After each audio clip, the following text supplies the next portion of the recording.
Hey, good morning. Good morning to everybody out there. Morning, Bruce. Good morning. You got RFG and BAC in here for BKP this morning.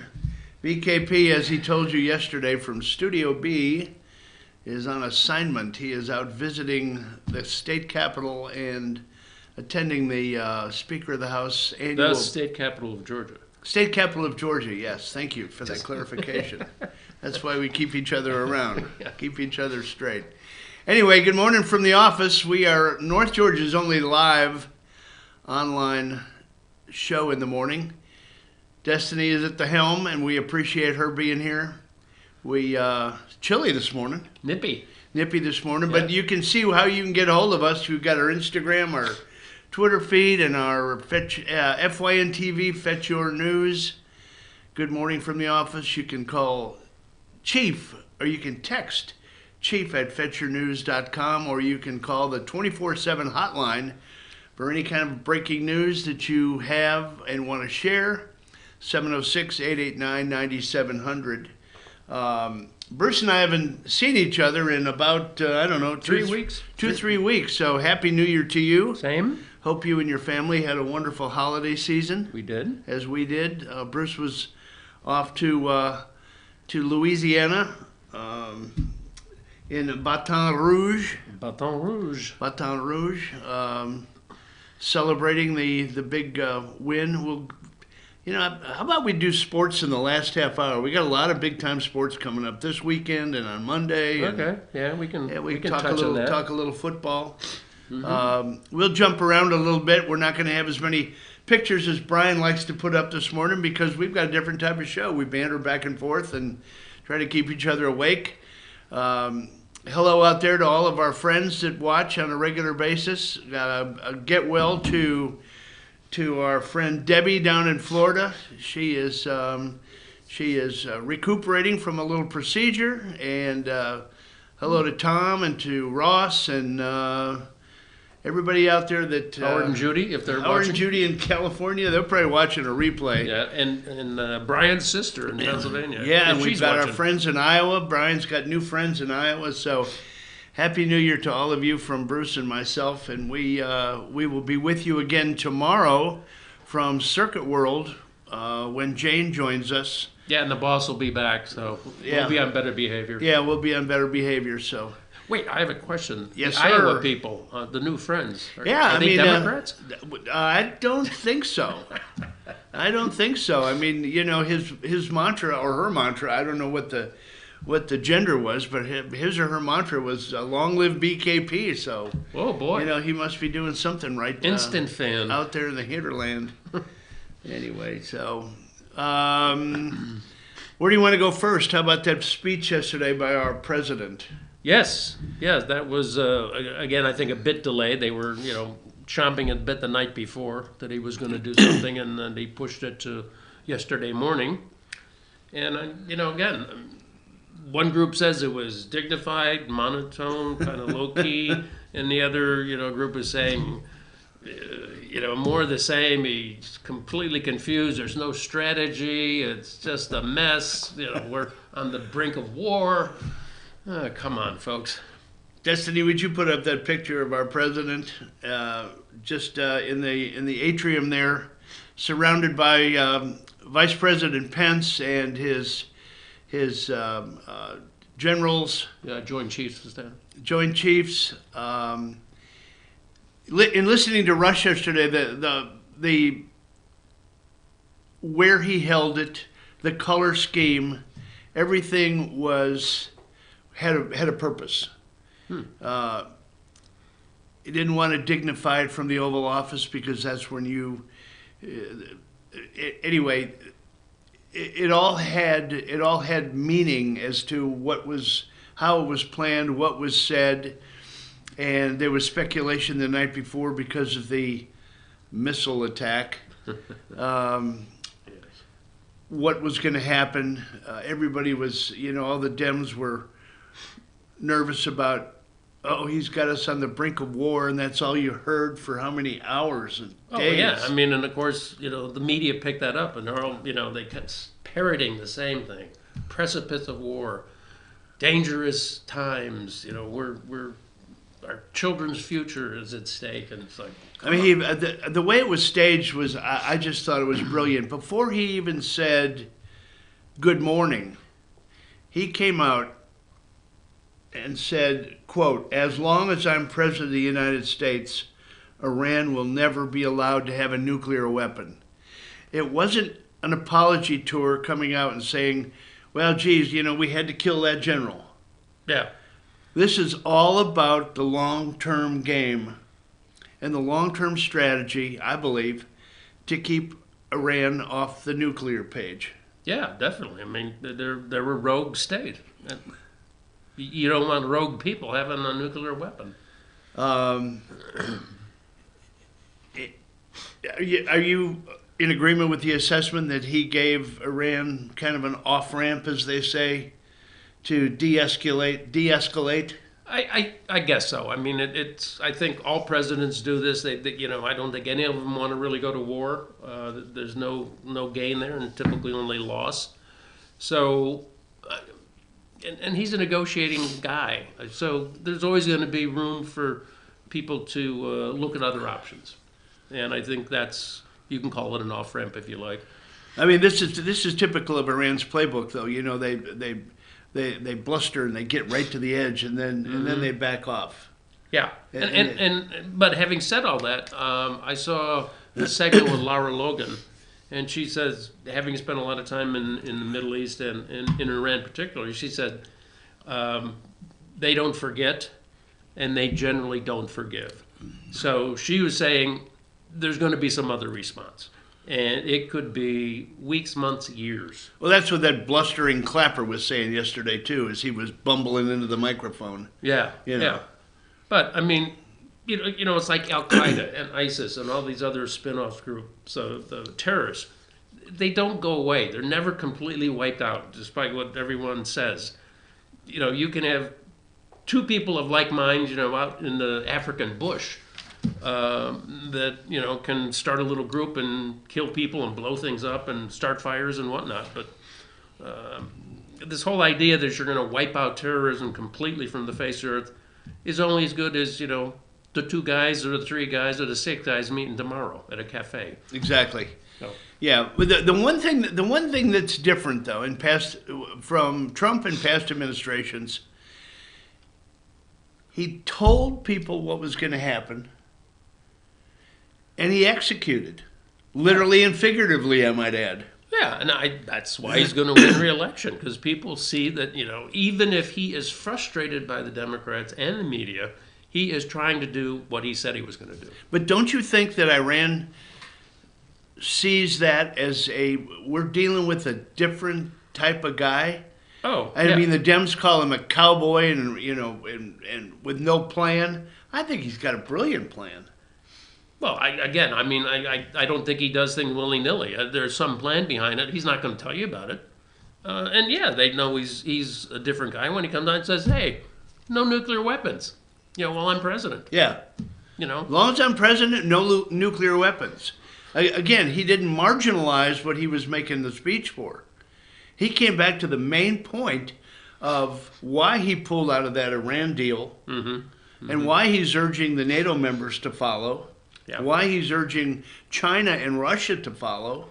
Yeah, and I think that's kind of the subplot here. Behind the scenes, those two players, I think everything's being positioned, with them in mind. So he's playing chess. I mean, that's an interesting, while everybody else is playing checkers. Yeah. That's an interesting point about China, though. Take off on that a little bit. Today I'm going to ask NATO to become more involved in the Middle East process. Over the last 3 years, this is a direct transcript of the speech yesterday.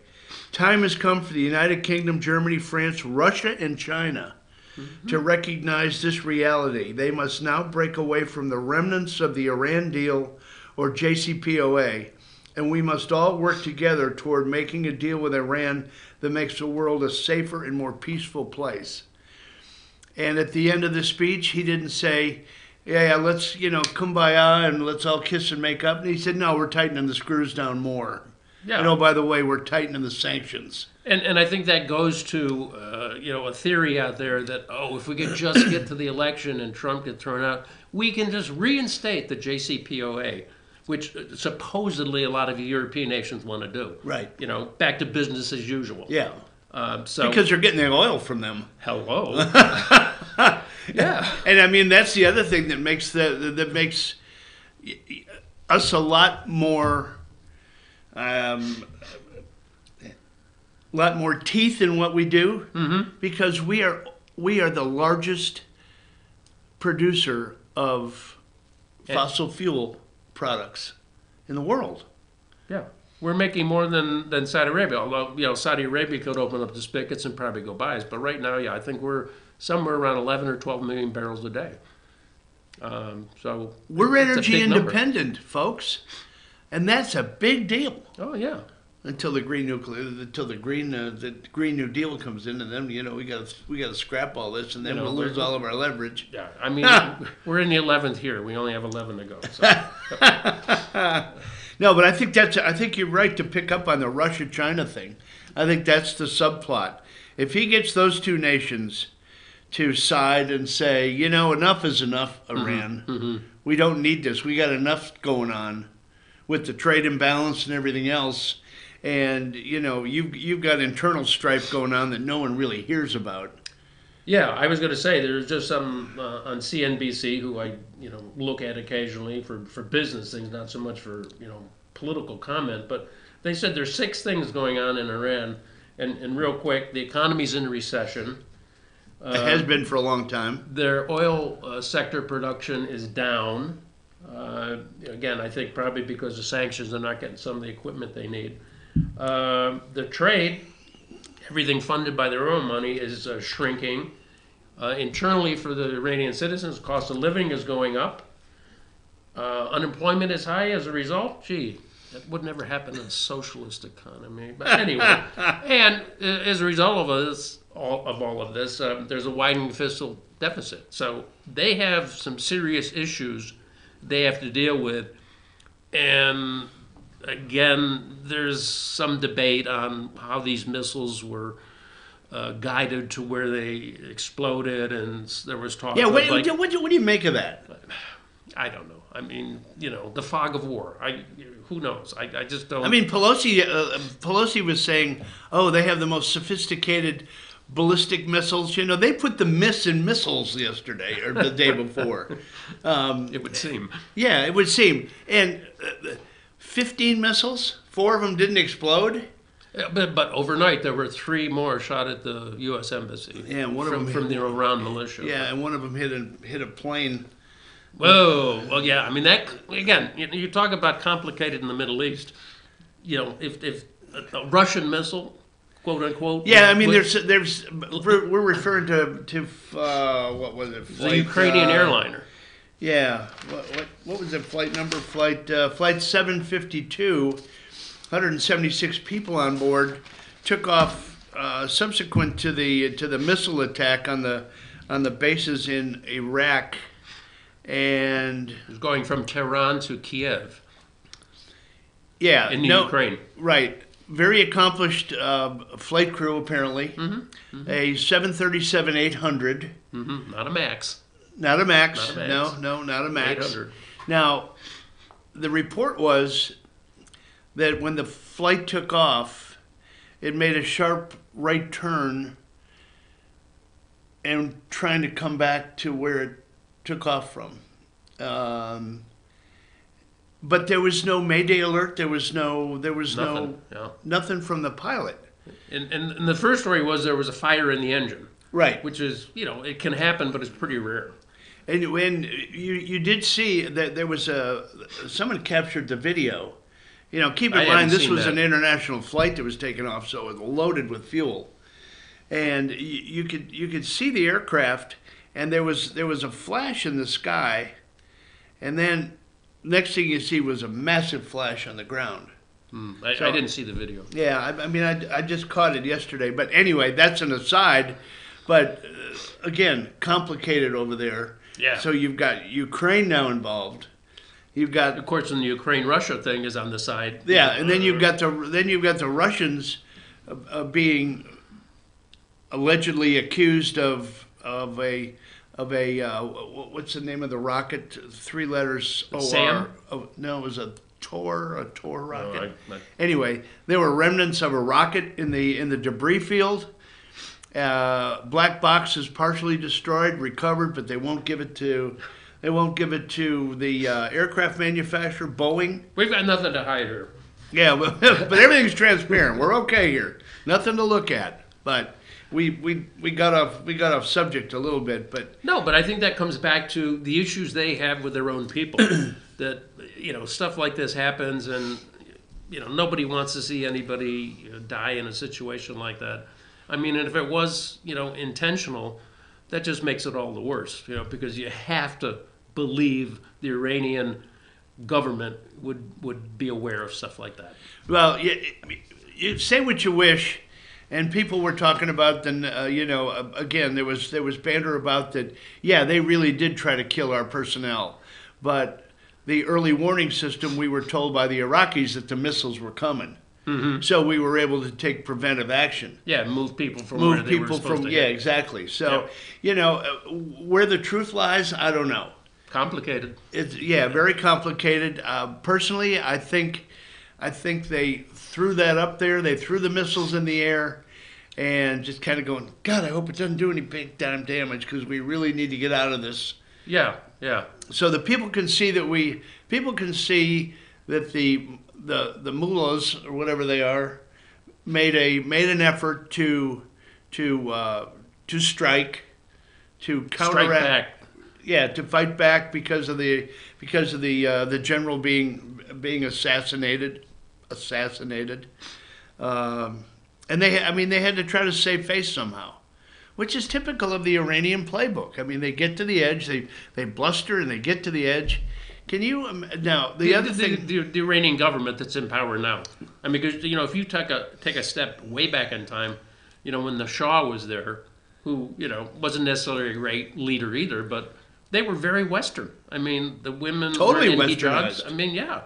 So, and even now, I saw an Anthony Bourdain episode, while he was still alive, where he went into Iran and it was all about cooking and everything. But he came on a street scene with a bunch of kids that were messing around with American muscle cars. Huh. They had them all, pumped up and, customized and all the sort of stuff. I mean, they were, big supporters of American vehicles. Again, back in the day. Right.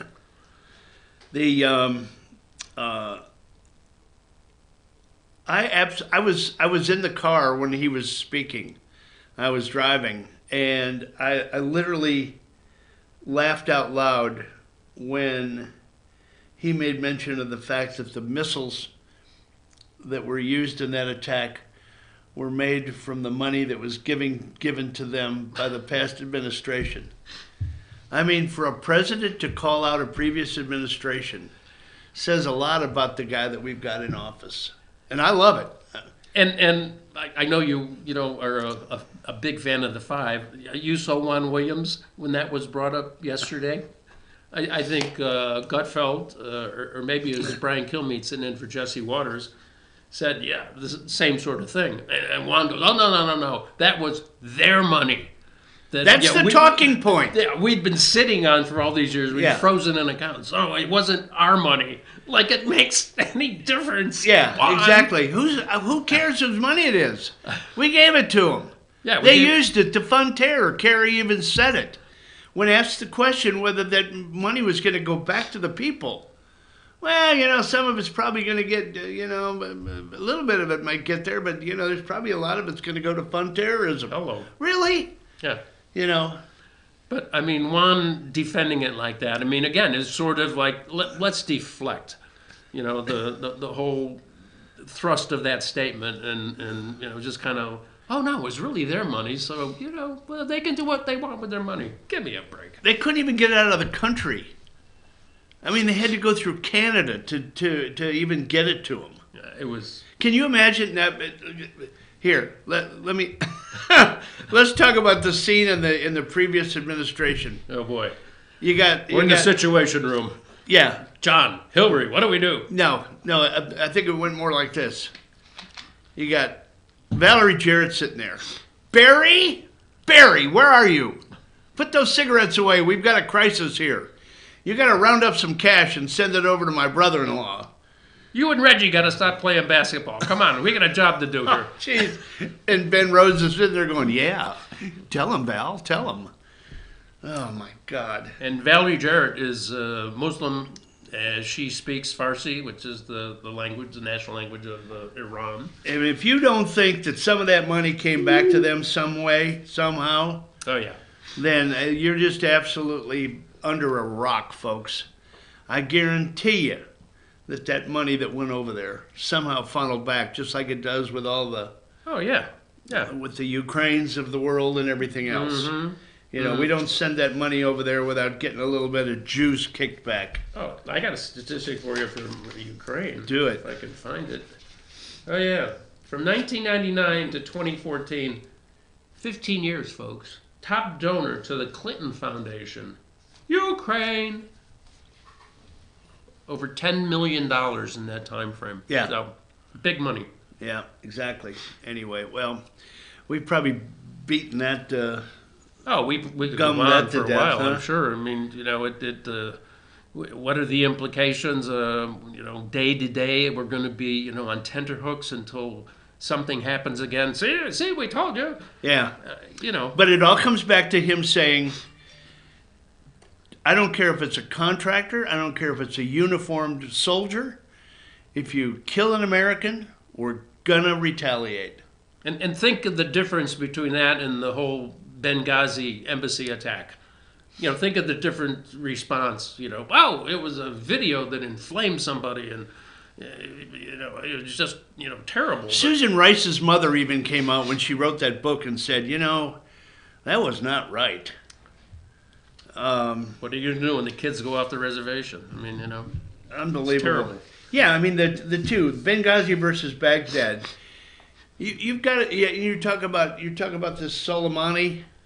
They were spray painting once they got through the embassy. I guess the waiting area, the vestibule, the probably the security zone. Yeah. Once they got through that and and got to the secured area, they were spray painting. This is some Soleimani territory. As much to say, and that's why it came out. This is not going to be my Benghazi. Yeah. Well, again, you had mentioned earlier about how they did this missile attack on the American air base as a response, and of course I think that goes back to satisfying the hardliners.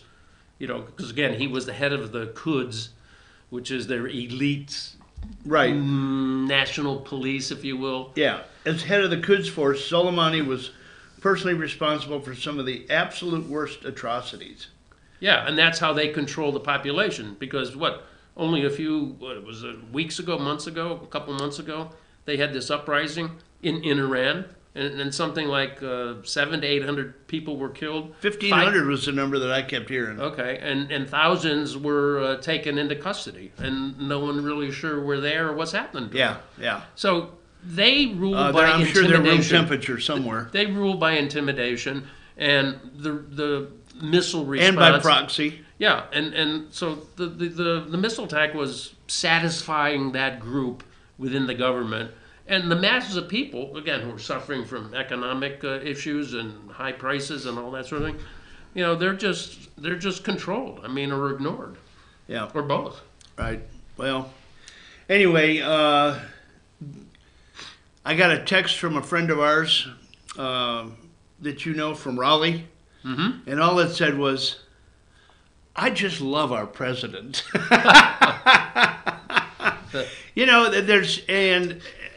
That's why the polls, show him beating everybody that's out there right now.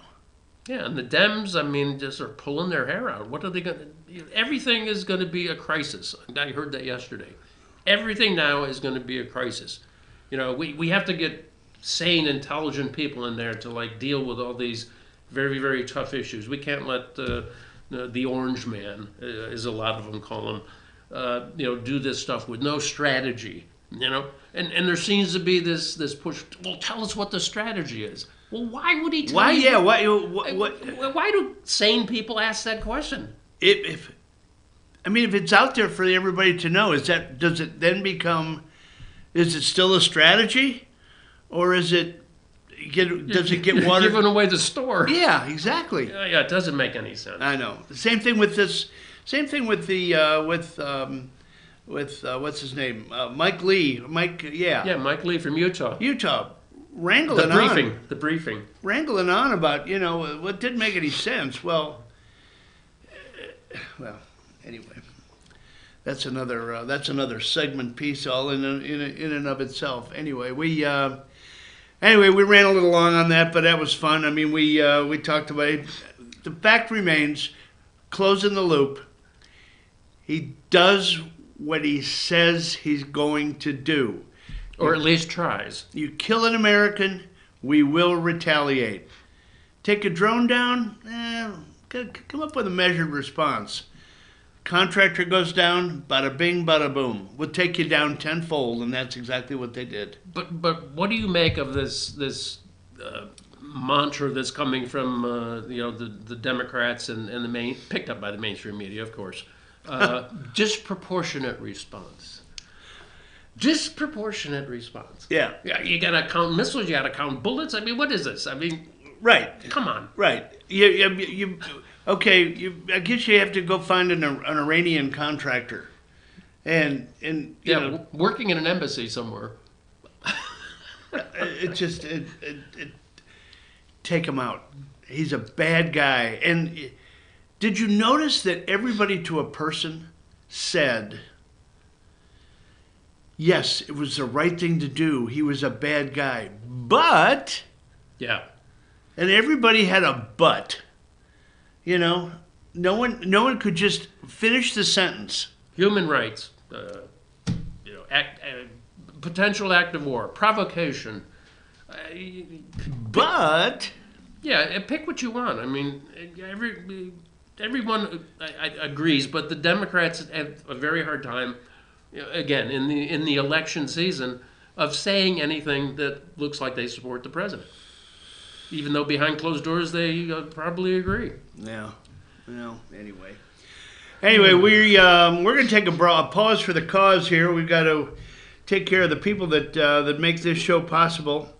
Sponsors out there are too numerous to mention, but they all mean a lot to us. They help fund what we do here at Fetcher News. They're in several of the counties. We're covering 10 or 11, 12 counties now up here in North Georgia, and we've got sponsors in all of them.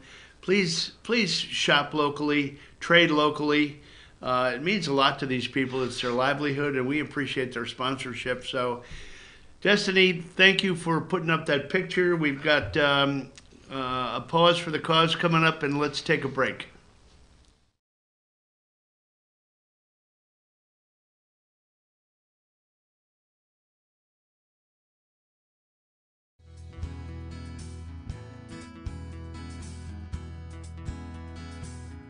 Hello, my name is Chad Watkins. I'm the manager at Larry's Body Shop. We are a family-owned and operated business and have been serving the North Georgia area since 1978. We are located at 1216 Progress Road in LOJ, Georgia. Our shop specializes in collision repair, and we work with all major insurance companies. Larry's Body Shop is ICAR Gold, the highest role of training recognized by the collision repair industry. It is estimated that only 10% of collision shops meet these standards. Our shop consists of state-of-the-art equipment such as laser measurement system, down-drive spray booth, spot and MIG welding equipment. All of our paints are mixed on site so that we can guarantee your paint to match every time. I know that having an accident can be a stressful event. We take pride in making sure our customers are satisfied with the repair of their vehicles. Our waiting area is clean and comfortable with free Wi-Fi and refreshing beverages. So if you're in an accident, stop by and see us at Larry's Body Shop. Ace is your healthful place for paint and home goods, tools, outdoor living, and lawn equipment. But did you know Ace Hardware of Blue Ridge is a little bit more? We have hunting rifles and accessories for your next hunting trip. We have Amish furniture imported directly from Ohio. And we have Ace Custom Woodworks for all your custom wood project needs, from cabinets to artwork. Ace Hardware of Blue Ridge, we have your new house in stock. Circuit World has 9-piece living room packages at incredible prices. Get this stylish sofa and love seat, 3 tables, 2 lamps, 43-inch 4K TV, and stand, all for only $1699.99 or $129.99 a month. Or get this 9-piece living room and reclining sofa and reclining love seat, now only $1999.99 or $149.99 a month. These packages are amazing. Stop in today at one of our 5 locations and get the furniture you've always wanted at Circuit World.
Hey, we're back.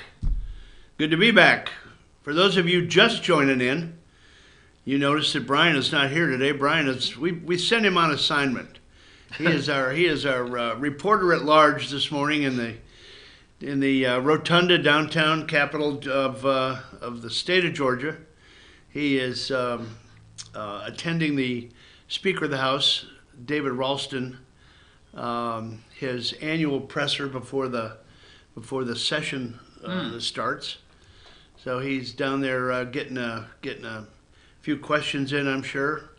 He'll give us a full report. I don't know if he'll give us a full report tomorrow when he gets back, but maybe the highlights. Yeah, maybe he'll go into more depth next week. Yeah, on Monday. But Destiny's with us this morning. She's at the helm. Thank you, Destiny, for the great job that you do in helping Bruce and I muddle through our 2 hours with you this morning.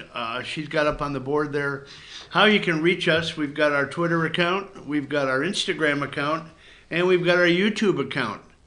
And we can be reached at 706-889-9700. That's a 24/7 hotline. If you've got breaking news, any information that you want to share that you think is relevant to what we do here at Fetcher News, leave us a message. We'll get right back to you, or you can text to chief@fetchernews.com. Is that 24-hour phone? Is that in Brian's house, or is that? I think it's attached to his hip, actually. Oh, yeah. Okay, 24/7. Yeah. So. You go, Brian. You go, Brian. We in the first half hour we kind of gummed the president's speech to death and gave you our we opined on what we thought was the actual goings on that the president put together, the whys and the wherefores. Rush had a great take on that yesterday, and if anybody missed it, you can go into the archives. But he gave a great take on the way the whole thing came down with the color scheme and everything, the reds and the golds, and the Iranians and the Iraqis visualize gold as those with the power, and so that was interesting. But anyway, we won't go back. Let's see what else is in the news. What else has been in the news as long as you can even remember since the president before he even took office, and that is the big I word. Yep. Impeachment. Where are we at on impeachment? I think to read some of the tea leaves out there, Would you agree if the assessment came down that Pelosi has really backed herself into a corner, and she just doesn't have, as we talked about earlier, talk about off ramps. I don't think she has much of an off ramp. Right. And right. she's already cut off her Slauson at the Slauson cutoff. Oh boy. That's an old Johnny Carson line, by the way. Sausage in Washington, D.C. Yeah. You know how they make sausage? Oh, jeez, yeah. Well, yeah, I think Jimmy Hoffa knows. I think she had her strategy, and I think Was it's that a back- strategy though that was just imposed and beat her to death by the squad and the hardliners? Well, I think it kind of was a vortex that sort of sucked her in. So she has to go to this and recognizing 2 articles of impeachment, very weak. What are you going to do? So let's kind of wait and see what the next thing is, and we'll see if we can drag it in and smear them some more before we actually give the articles to the Senate. So I think that's what they were hoping. And of course now they have these John Bolton has said he would testify if called for a Senate impeachment trial. And of course, he's got all kinds of new light to shed on it. I mean, it's kind of like the Mueller report. They're hoping against hope that someone is going to say something that is going to, really put a little meat on the bones. I mean, there's been so many rumors out there. Well, she's going to hold on until the Durham report comes out, and then try to stifle if there's any bad news in there about Democrats.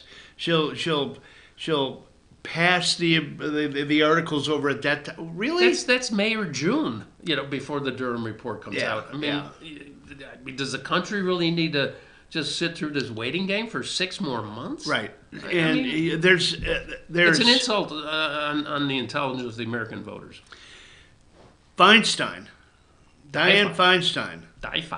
DiFi, a California colleague from the Senate, a Democrat, is now calling for, you said it was an urgent matter. If you got a sense of urgency, send them over.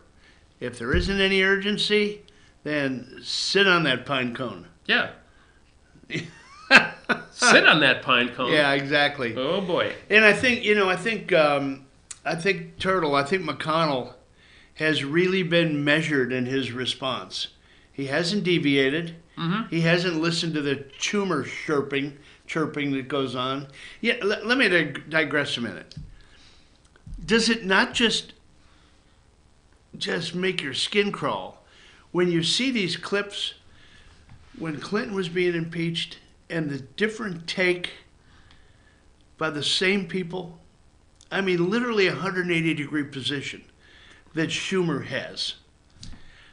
It's not surprising. They're politicians. How do they get away with that, This is how snarky How do they they are. do that with a straight face? How does Joe Biden answer a reporter and say, I didn't do that? And they show the clip right there. Yeah, I didn't know my son was on the board. Oh, yeah. There he is with they're all out there with their sticks getting ready to play golf with the Burisma. Who are these guys, son? The times are a-changing, as I guess Bob Dylan would say. That's how they couch it. I mean, they say, things have changed, it's a different environment, different dynamics at work, and that gives us comfort. This is a whole different dynamic. This is a whole different situation. Yeah. So we've got a rogue president here. Well, Clinton just had a slight indiscretion in the Oval Office. I did not have sex with that woman. Well, give me a break, Mr. President.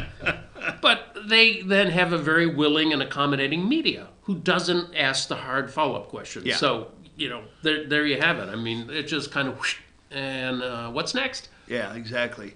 And if it's a Republican, then they drill them. Yeah, where we started to go with this whole thing was Mitch McConnell stating unequivocally that there's going to be no haggling with the House over the Senate procedure. It's going to be what it's going to be. We've got a short 2-minute clip of his presentation from the floor, that is McConnell's, stating what he's been stating all along, and I think he's been very measured. Would you cue that up, Destiny, so the folks at home can see what we're talking about? Late last year, Speaker Pelosi and House Democrats sped through a slapdash impeachment of President Trump in 12 weeks because they insisted the need to undo the 26th election was urgent. Urgent, they said. Since then, the same people have spent 3 weeks dragging their heels and refusing to proceed to a Senate trial. Supposedly, the explanation for this shameless game playing is that Speaker Pelosi wanted leverage to reach into the Senate and dictate our trial proceedings to us. Now, I've made clear from the beginning that no such leverage exists. It's non-existent. And yesterday, we made it clear it will never exist. A majority of the Senate has decided that the first phase of an impeachment trial should track closely with the unanimous bipartisan precedent that all 100 senators supported for the first phase of the Clinton trial back in 1999. There will be no haggling with the House over Senate procedure. We will not cede our authority to try this impeachment. The House Democrats' turn is over. The Senate has made its decision. The 1999 precedent does not guarantee witnesses or foreclose witnesses. Let me say that again. It neither guarantees witnesses nor forecloses witnesses. It leaves those determinations until later in the trial where they belong. I fully expect the parties will raise questions of witnesses at the appropriate time. And I would remind my friends on the other side, I strongly suspect that not all the potential witnesses would be people the Democrats are eager to hear from. So the Senate will address all these questions at the appropriate time. And that is for the Senate and the Senate only to decide, period.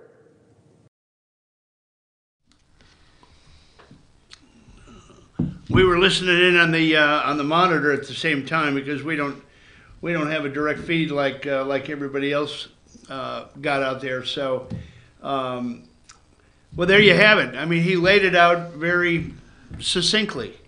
We will use the Clinton model from the impeachment hearing in 1999, and we will decide after the impeachment articles are presented and they start in their trial process. Right. I mean, and we'll decide at that time whether it's relevant to have witnesses. Exactly the way it should be. They want to guarantee these witnesses because they think that there's something that they can prove to expand the impeachment articles, folks. That's the whole purpose of this thing. Yeah. There is no other reason, and she being Pelosi has absolutely no right. And she can exercise zero leverage. I mean, zero leverage.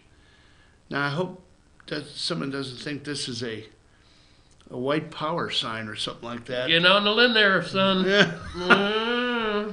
Jiminy Christmas. Yeah. But, again, it was very measured response, as it should be. And I think it sets the tone for, how this will play out. And I think it's as good as it's going to get for her. I don't think she's going to get any more flexibility from Mitch by keeping this, on her side of the aisle until she feels good and ready to send it over. But we'll see. We'll see.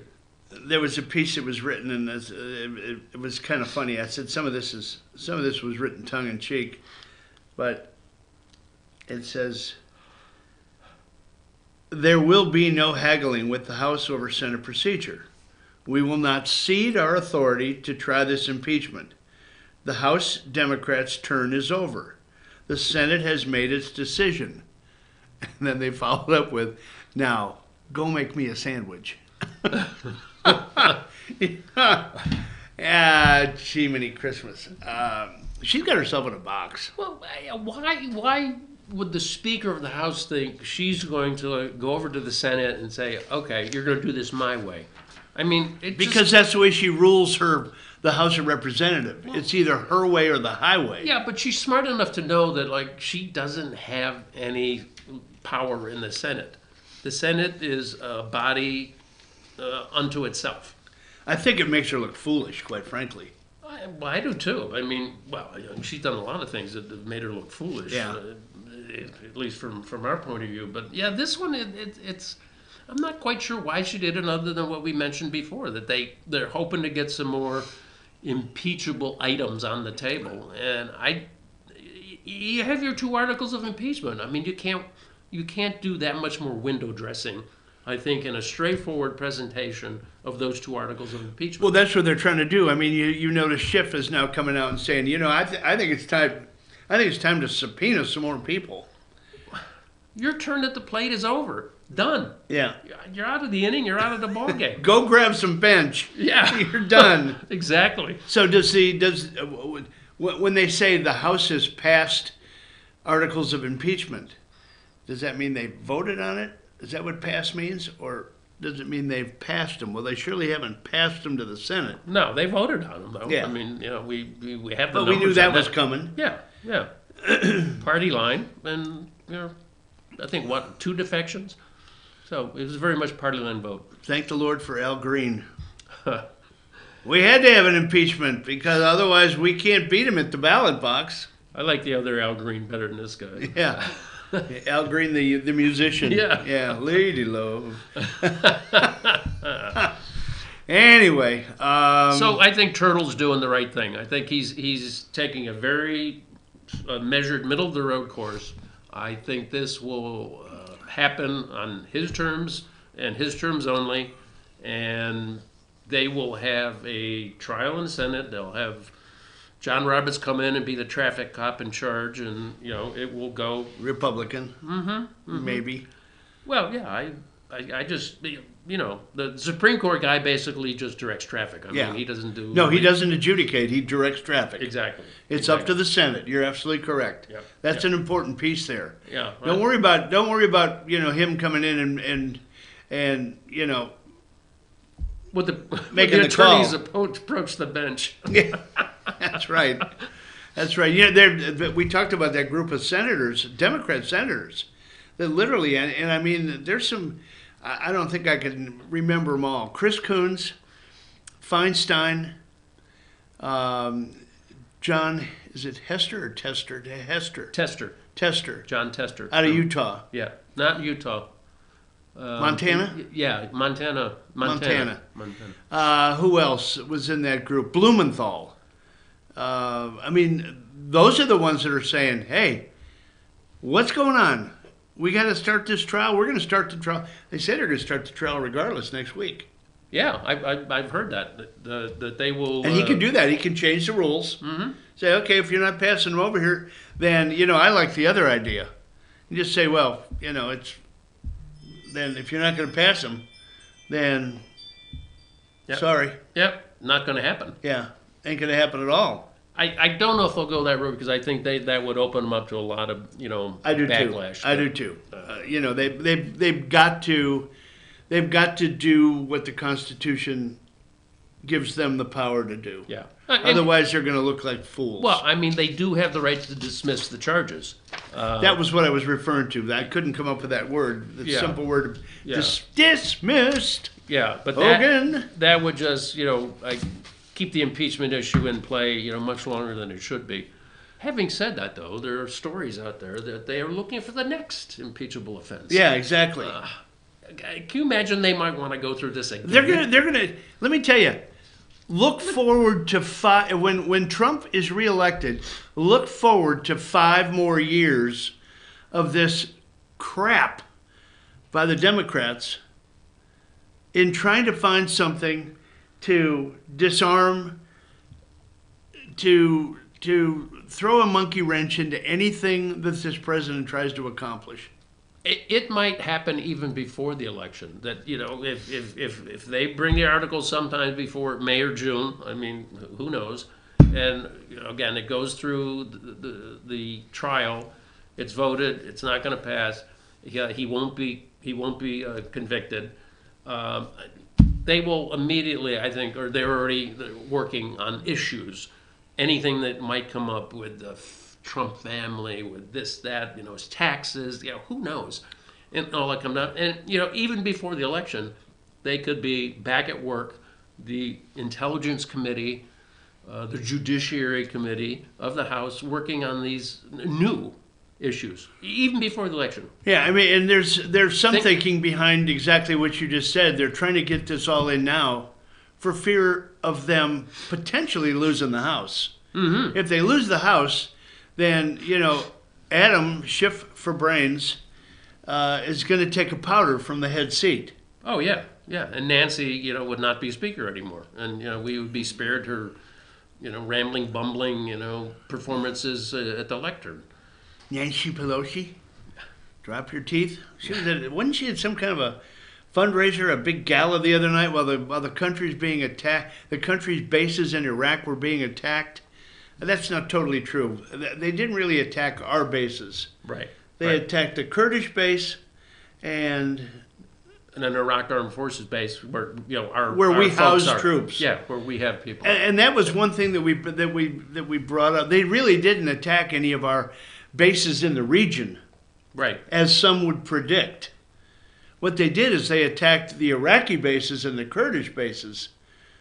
Well, it'd be very interesting if they attacked, the air base we shared with the Turks in Turkey. That would stir things up in a heartbeat. Exactly. So anyway, I didn't mean to go there, but interesting.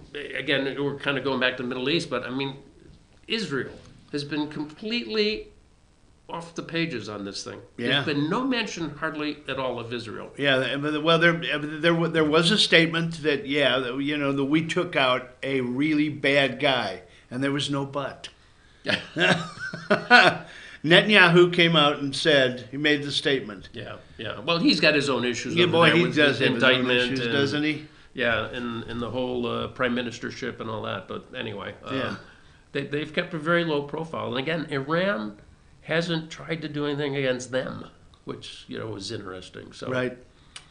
Well, we'll see where this impeachment thing goes. I don't know what's going to happen. We'll see what happens next week with McConnell if he stays on point. That trial could start, and I think it'll start with the support of a lot of Democratic senators. But they can vote to change the rules. I think all they need is 51. Yes. To go to the next step, don't they need 67? Oh, for impeachment? No, I thought they can pass a resolution to change the rules, but they need 67 to pass it. That was my understanding. So they can make a motion. So in other words, it's going to be tough to change the rules? Yeah. Mitch, I think, is smart enough not to go there. Yeah. Other than, what are you going to do? I mean, there's none of the people's work's getting done. Everything is just in standstill, waiting. Yeah. It's miserable. Well, like I said, we'll see what happens. We'll probably take a break here. I think it's a good time to take a break, get into a new segment. We're going to talk about a very rich young man in the southern Ohio area. We don't know how rich. We just don't know how rich, or whether he's going to get that apology that he demanded. But we'll see. We'll talk about that. We'll talk about maybe some jobs numbers, the effect that Trump has on the markets, good, bad, or indifferent. Good. We could talk about MCA, USMCA a little bit. Not YMCA. That's right. YMCA. Yeah, there we go. Always. Anyway, we'll take a break here, and when we come back, we'll get into a little bit lighter topics, and then have some fun in the last half hour when we explore all of the big games that are coming up this weekend, and the hits and the misses from the state of Louisiana. Oh, hits and misses. Yeah, I think there was a miss last Sunday, if I did recall that. But we'll talk about that. Anyway, take us to break, Destiny, please.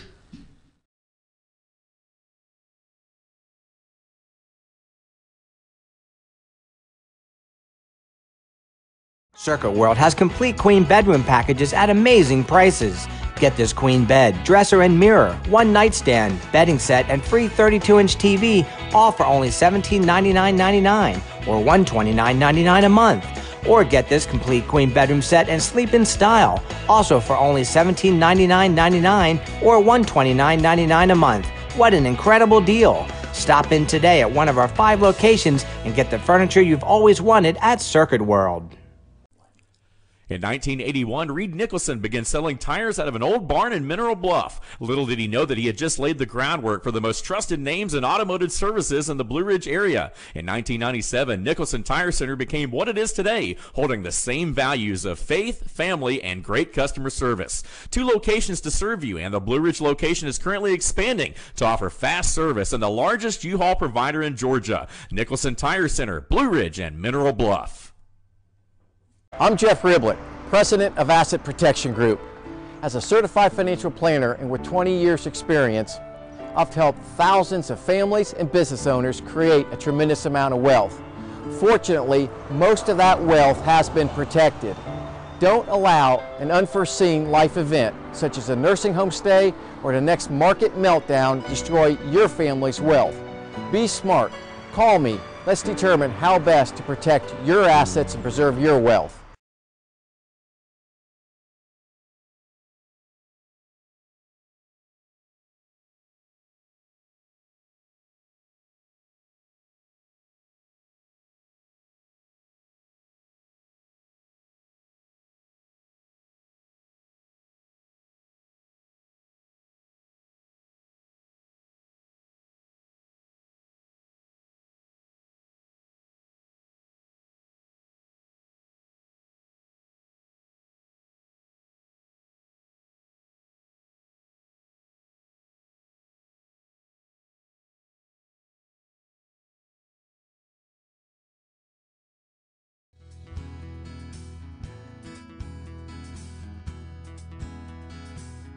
Hello, my name is Chad Watkins. I'm the manager at Larry's Body Shop.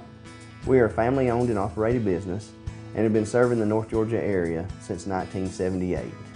We are located at 1216 Progress Road in LOJ, Georgia. Our shop specializes in collision repair and we work with all major insurance companies.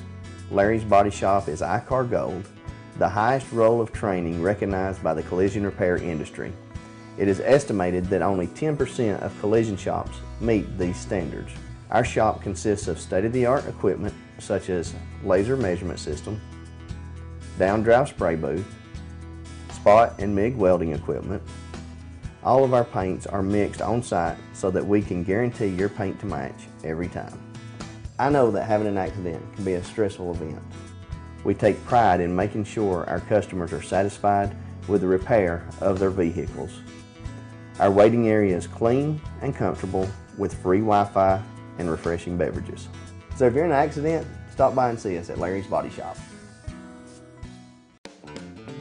Ace is your helpful place for paint and home goods, tools, outdoor living, and lawn equipment. But did you know Ace Hardware of Blue Ridge is a little bit more? We have hunting rifles and accessories for your next hunting trip. We have Amish furniture imported directly from Ohio. And we have Ace Custom Woodworks for all your custom wood project needs, from cabinets to artwork. Ace Hardware of Blue Ridge, we have your new house in stock.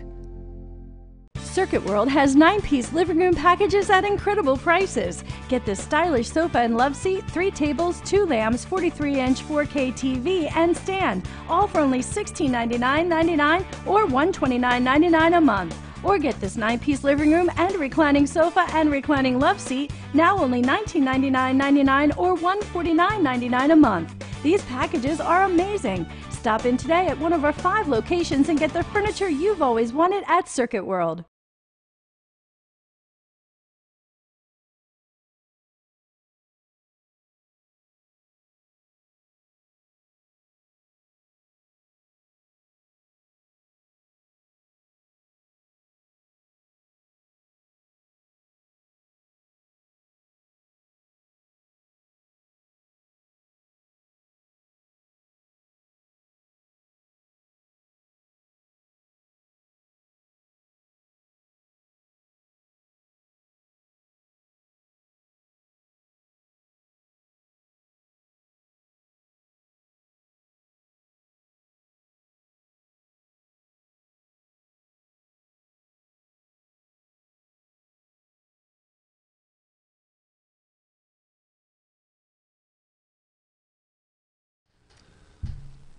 Hey, we are back. We got an hour under our belt, and we're glad to be here. You got RFG and BAC substituting in for BKP, who's down at the GA Capitol.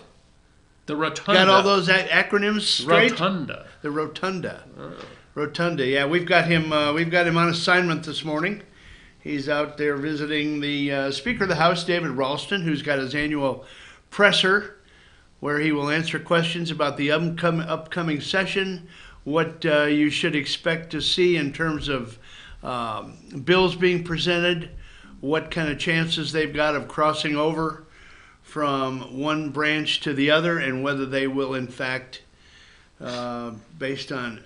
Are you aware of any big things coming or... Gambling. Gambling. Ooh.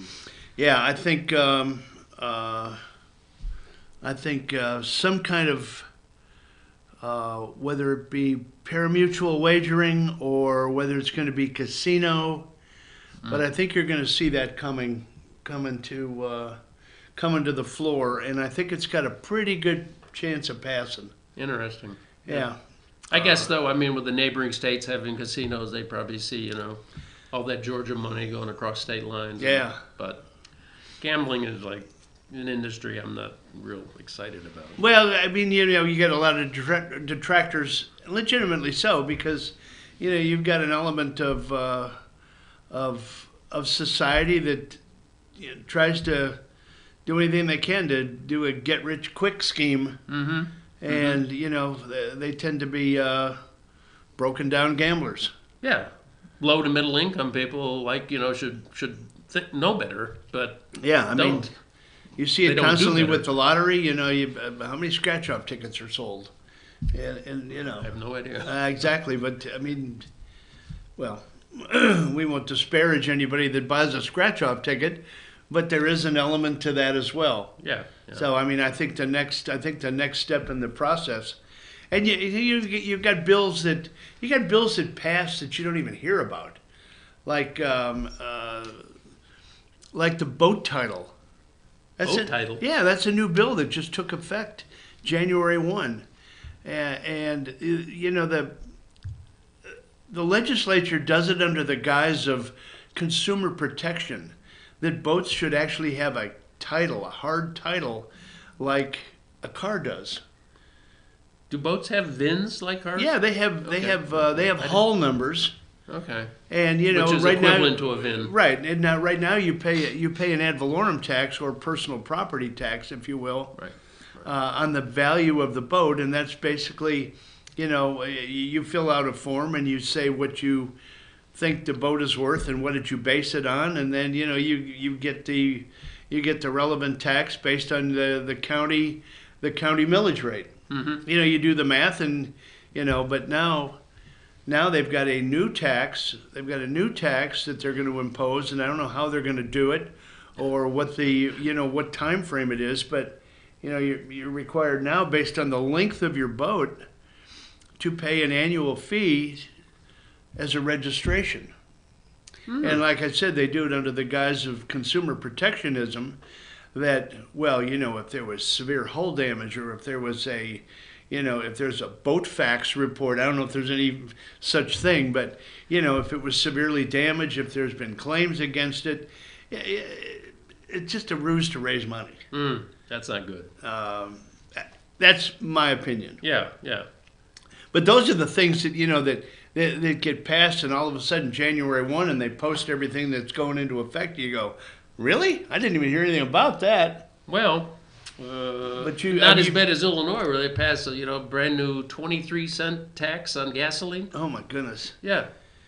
Well, the states are. Yeah, I know we're going off on a tangent here, but there's some states now that are really jacking the annual registration fee up for electric cars because the gas tax revenue's down. Yeah. Hello. Yeah. Did you see this coming? Yeah. Exactly. No. Yeah. I think that was Illinois.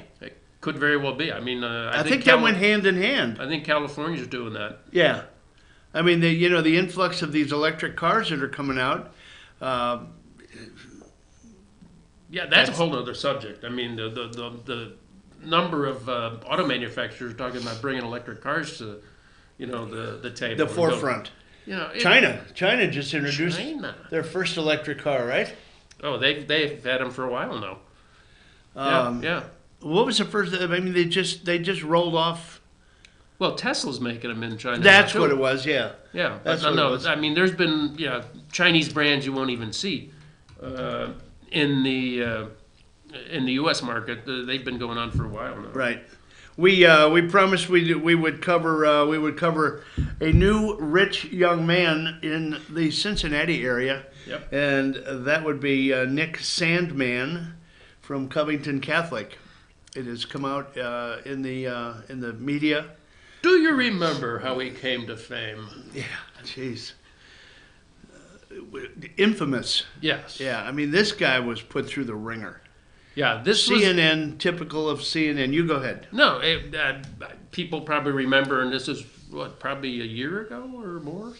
Anyway, it was a pro-life march, right? Right. They were in Washington D.C. Yeah, the pro-life march was over, and this group of high school kids from Covington Catholic were waiting to get back on their bus, or waiting for their bus to show up, and a group of and I don't even think they were associated with abortion. They were just a group. That was the black. The Black Israelites. That's it. The Black Israelites. Yeah. And this is just a group that very outspoken, vocal, radical.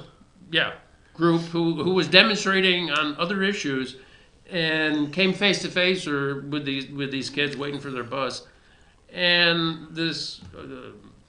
American Indian, Vietnam veteran, and his group came up, and they sort of got face to face with this group, and this Indian veteran got right up face to face with this kid, Nick Sandeman, and it was beating the drum in some kind of Indian and chanting, drum. And the kid just had a smile on his face, or a stood smirk. there. A slight smile, and just stood there, and it was kind of a stare off. Never said a word. Trying to diffuse the situation. Yeah, and I don't know if the Indian fella said anything to him or whatever, but all over the news and portrayed as, look at this white boy, teenager. White supremacist. Yeah, I think they started using that term. CNN did. Smirking and somehow denigrating this American Indian veteran protester.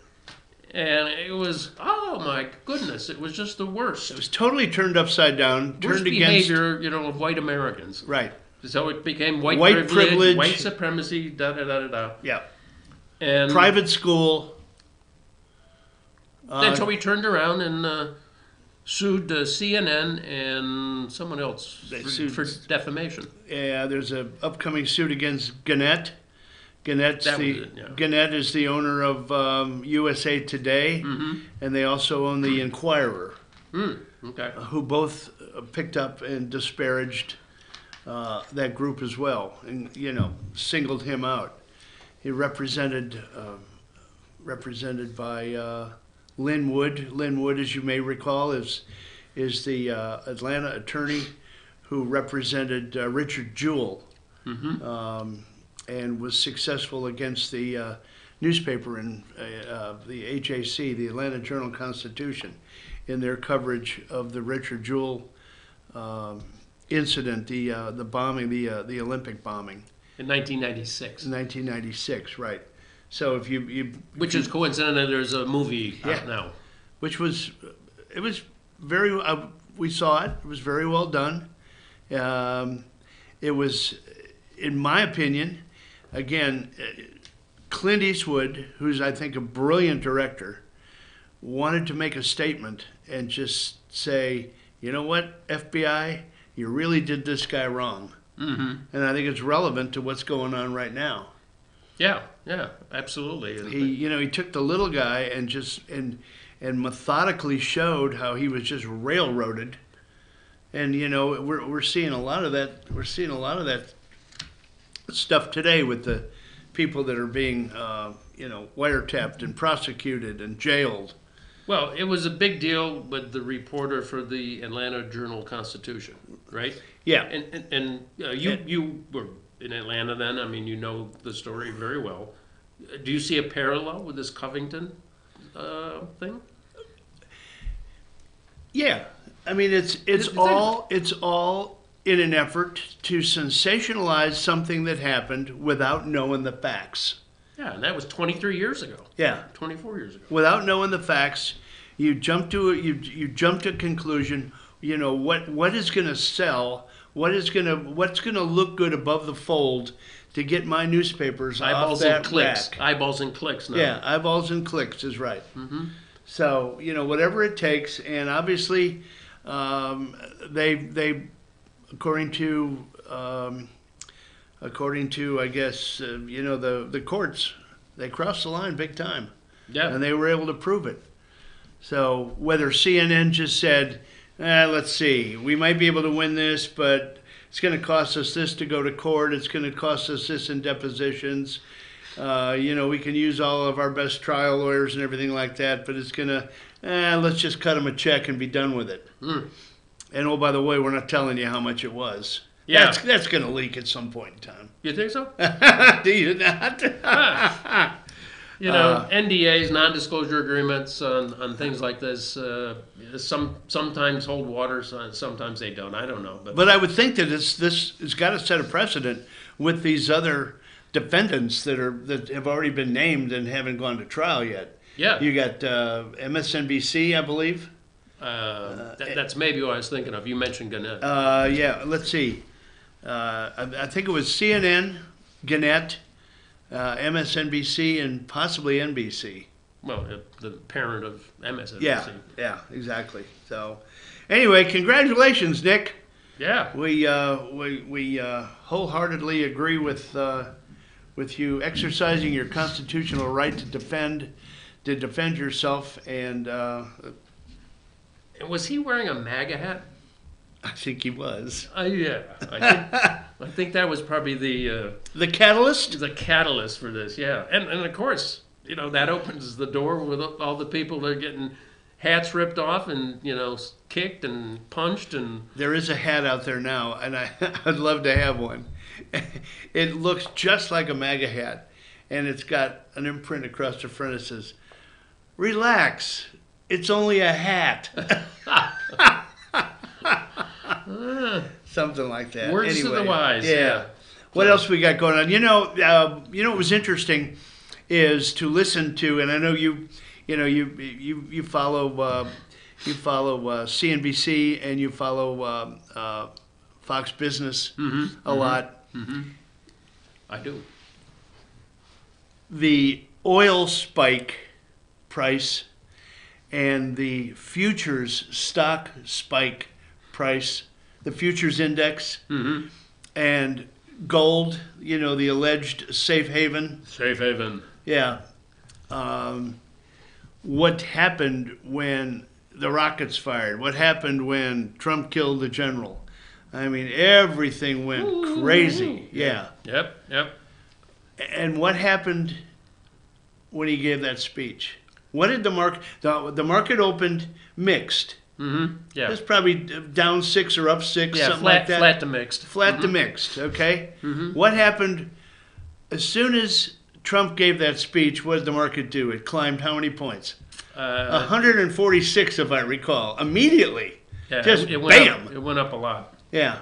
And we set more records yesterday. Mm-hmm. Yeah. And gold, I looked this morning, is down, I think, $15 or $16. Yeah, it was at 15.57, I think. Yeah. And it cratered to, I mean, it's going to be back in the 14s before long again. Yeah. But, that's the effect that this president have and the world has when anything, that might upset the apple cart. But do you notice how the Middle fast East particularly, though. Yeah. I mean, with oil and energy, not so much for us. I mean, we're somewhat insulated that, but the rest of the world. So I think oil went up to as much as $71 a barrel, didn't it? Yeah, for Brent. Yeah, Brent crude, which is more the marker for Europe and the Middle East. Right. Yeah. And what did it settle back to? 50 some now?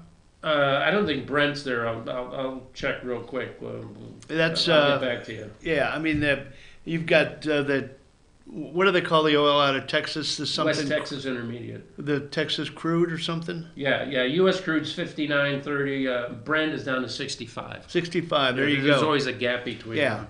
Brent being more expensive. So you're going to see probably over the next 2 weeks you're going to see a jump at the gas pump, and then it'll probably settle back down again to where it was in the just above $2.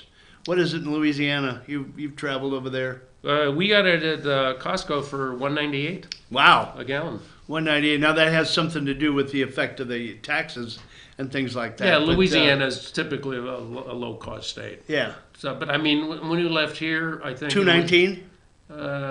Yeah, $2.19, $2.23, something like that. Yeah. And it's now up to $2.30. It went up to $2.39 and $2.45. Yeah. In some places. It's pulled back a little bit. Yeah, but it's going to pull back again. But that's an effect but you notice that the balance comes back a lot quicker because we've got such a strong economy. Mm-hmm. You know, you've got the knee-jerk reaction a little bit that the markets get a little volatile, but they recover so much faster, I think. Yeah, I mean, the underlying strength of the markets, people are, okay, there's all this going on in the Middle East, and there's things going on in Europe and, South America, and you name it. But, the strength of the American market is they're looking at fundamentals. And, the third quarter in the U.S., was sort of one where, there was worries and concerns. But I think now, we're coming up to the last quarter and going into this first quarter and the second quarter of the 2020, I mean, there's a lot of enthusiasm that earnings are going to be good, maybe not as strong as they have been in some quarters, but earnings are going to be good. And the jobs report, they readjusted the jobs report from December to 202,000, I think it was, did I read? I think so, and then the December one, I think, is going to be coming out tomorrow, the ADP number.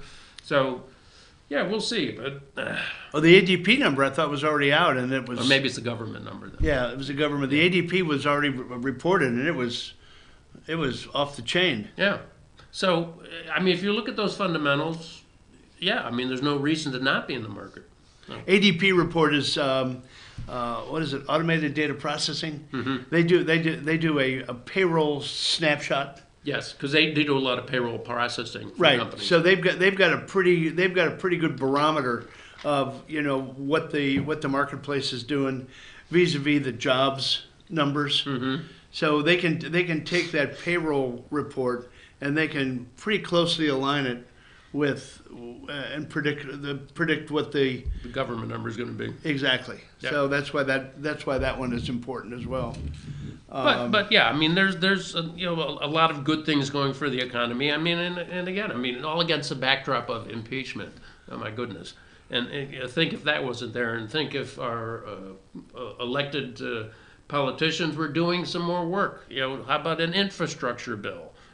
I've been driving on a lot of roads the last 3 weeks, and, some of them are fine, but some of them need work. When's that going to happen? Tough sledding. Yeah. I mean, really. I mean, some of these areas are just brutal. Oh. Yeah. I mean, on the 285 around Atlanta, I mean, some of the seams there, you hit those things, and, there's holes like this on the interstate. Yeah. Think you're going to bust a tire. Break a wheel.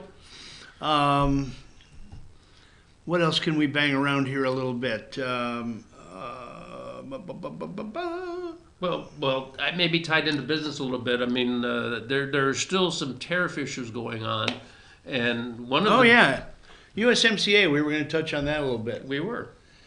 Go ahead. Well, it's supposedly everybody agrees it's a good thing.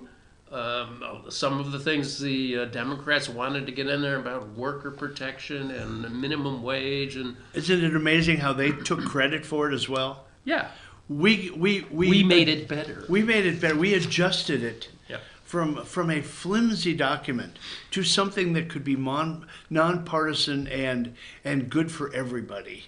And do you think hogwash? Any one of them, even if we had a different president now, Hillary, would she be out there like going after the original NAFTA bill, tearing it up and coming in with something better? No, No, absolutely not. We'd be cruising along on NAFTA. Let me tell you, if Hillary were president, we'd never know anything about this Biden situation in Ukraine. We would never. We'd still be in the Iran nuclear deal. Mm-hmm.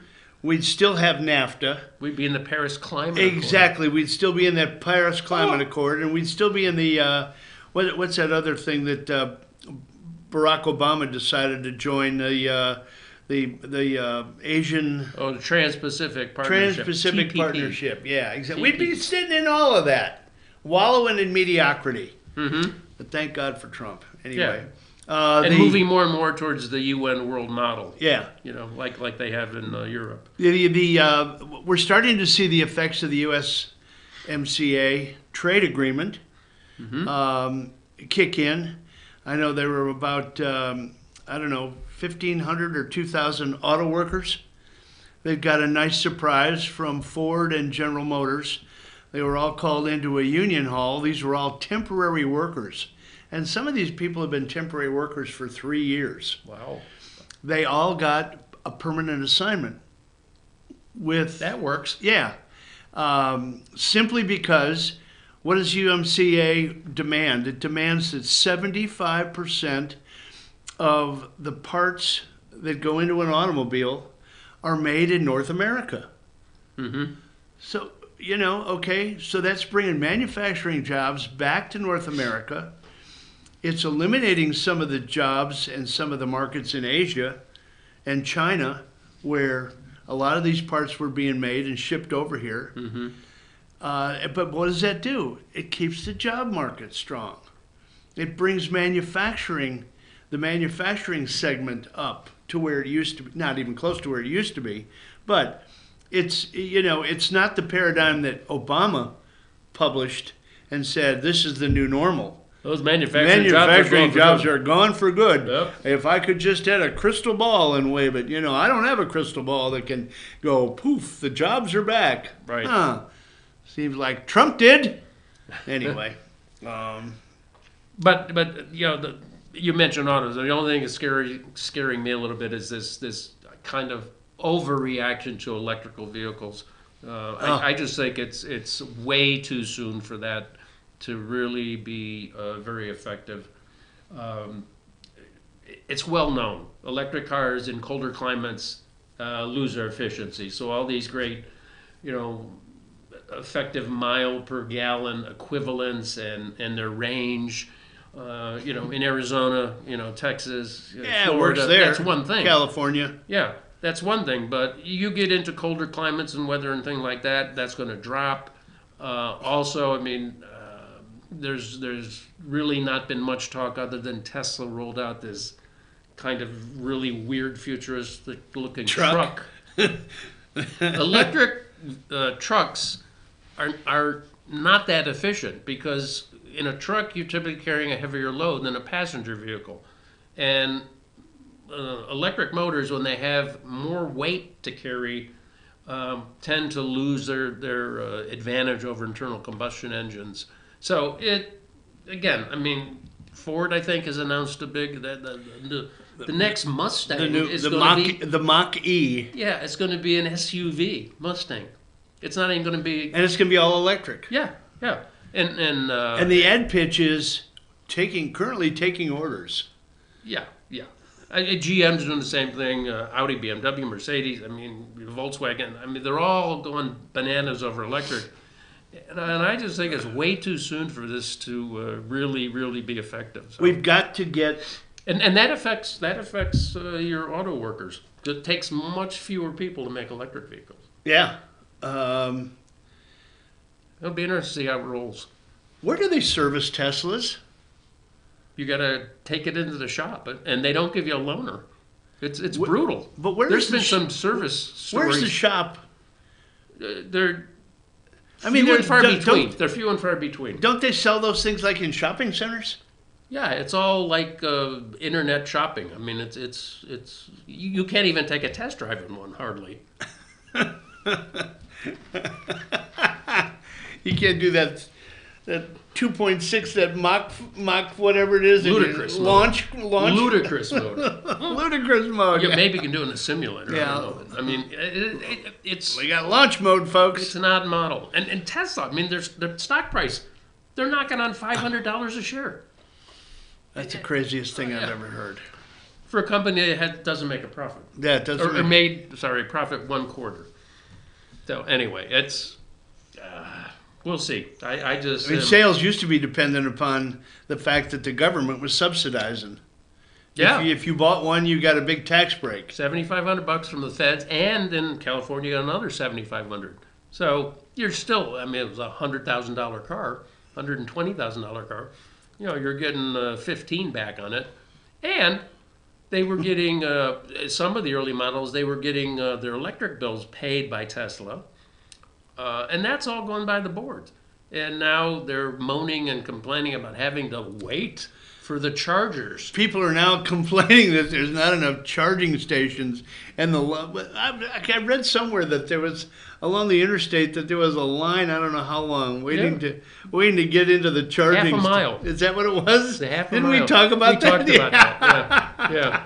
That's hysterical. I mean, it's like the gas lines at 73, 74 for those you old enough to remember the gas embargo. 73. Yeah, brutal. Oh, my goodness. Hour waits sometimes in urban areas. Oh, yeah. Typical. And the price. Yeah, through the roof. Thanks, Jimmy Carter. People were pushing their cars up to the pumps. Uh-huh. They'd run out of gas waiting. Yeah, I mean, we'd sit at night, my wife and myself, we'd sit at night and we'd go, okay, let's see, which car's got enough gas? I got to drive all the way to here so I can teach school, you know. Where's the next gas station going to be open? Yeah, it was tough. It was tough. But back to MCA, I think it goes back to what we were talking about with Nancy. She's playing this kind of like cat and mouse game with MCA. Because I don't think they're going to vote on it until they do the impeachment thing, is what I've heard. So I thought they did vote on it. No, I don't think it's passed. Huh. We'll check on that. We'll get back to you on that, folks, because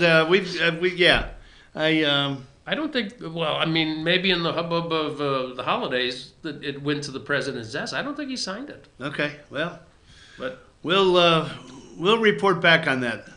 That's we got a lot of information here, but that one got by me. But, well, maybe by me. We'll figure it out anyway.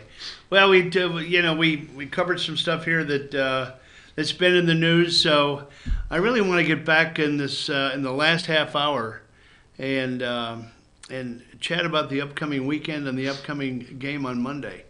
I think it's going to be a great weekend for football. Talk about sports in general, the flops, the has-beens, the up-and-comers, the wannabes and the winners, the favorites. Yeah. So before we go, just real quick on business things. Things hanging over the market: wine tariffs, 100% wine tariffs from Europe coming into the U.S. are a possibility. They're out there. They've been threatened, and these guys are going crazy. The wineries in Europe, for one thing, and the distributors in the U.S. Right. Because they're going, this is going to wipe out a bunch of people that import these wines. Yeah. And restaurants. They say there's people who will only drink European wines or Australian wines. You know, they will occasionally drink American wines, California wines, Oregon wines, whatever it is. Are those the ones that usually have the pinky finger pointed out off the glass? Well, some of them maybe. I mean, it depends. Anyway, so it's an interesting issue because it could have a ripple effect down into restaurants, people who are trying to make a living wage, with minimum wage restaurants and this whole issue. So you can imagine if these tariffs are imposed. Didn't Trump throw that out when he was meeting with Trudeau? Yeah, and Emmanuel Macron. Oh, Macron, Trudeau's Canada. Yeah, sorry. But yeah, I mean, it'll be an interesting issue to see how it's rolled out and how it's handled, if they're imposed at all. And of course, even some. But that's typical of Trump, though. He throws these bombs out there. I know. Just to get everybody, holy cow. And then, you just kind of roll back and... But all the pundits say, that's dangerous. Yeah. I mean, it's infantile, juvenile. Why? We have a cowboy in office. Yeah, why is he yo-yoing us like this? Come on. Yeah. But anyway, it's an interesting little side effect on the economy and things like that. So we'll see, as he's fond of saying. Yeah, didn't you have a piece speaking of international economy, on some of these developing nations, as to how they use poverty? I do have that piece, but it's a rather long thing I'd have to read, but we'll maybe save that. We'll save that, yeah, because that was interesting. We talked about that on the drive-in this morning, and it's interesting how some of these African nations, for instance. Yeah, I have an article from a missionary we know who posted an article by a South African, not an African or a black South African, talking about poverty in his country. And together with that, I had one from a gal who was in the Peace Corps in Senegal, who brings it home in terms of immigration and how we talk about poverty and how we talk about immigration and just some of the things that other cultures live by, and it's just totally incompatible with our system. But that's got to be another day. Yeah, got it. Okay, we're going to, we got 75% under our belt. We covered a lot of ground in that first hour and a half, and in the last half hour we're gonna talk sports. We're gonna have some fun and talk sports a little bit. See who maybe a few other little flash items. Yeah, a few slash items. So we'll do a little potpourri in the last half hour. Destiny is at the helm with us this morning. She does such a phenomenal job. We appreciate her effort back there, making everything happen and delivering our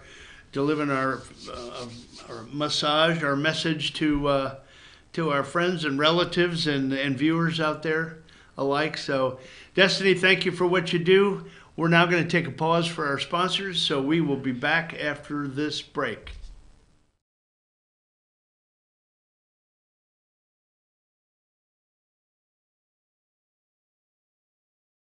Circuit World has complete queen bedroom packages at amazing prices. Get this queen bed, dresser and mirror, one nightstand, bedding set, and free 32-inch TV, all for only $1799.99 or $129.99 a month. Or get this complete queen bedroom set and sleep in style, also for only $1799.99 or $129.99 a month. What an incredible deal! Stop in today at one of our 5 locations and get the furniture you've always wanted at Circuit World.